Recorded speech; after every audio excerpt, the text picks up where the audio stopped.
Trup prekooceanskog parobroda Kosmaj već je duboko utonuo pod teretom. Brod se sprema na novu daleku plovidbu. U njegovoj utrobi leži nekoliko stotina vagona tovara.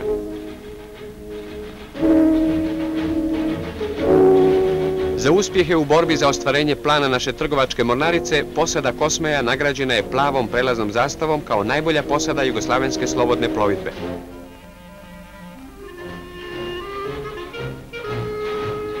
Sve dalje ostaje kopno. Danima će sada Kosmaj ploviti nepreglednom morskom pučinom.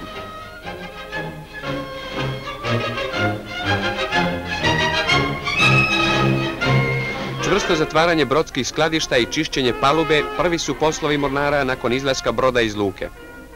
Na zapovjedničkom mostu zapovjednik Kosmaja Mato Kobojević proglašen je udarnikom zbog zalaganja i uspjeha u ostvarenju plana plovidbe.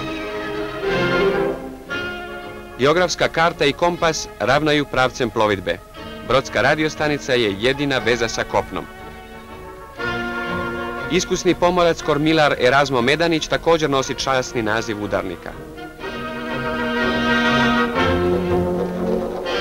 U brodskoj strojarni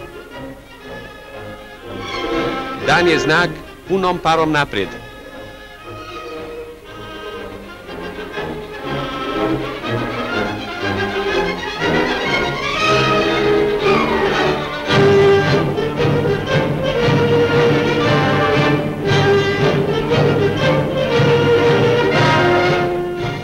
Milju za miljom sječe Kosmaj modru pučinu u izvršenju svog novog plovidbenog zadatka.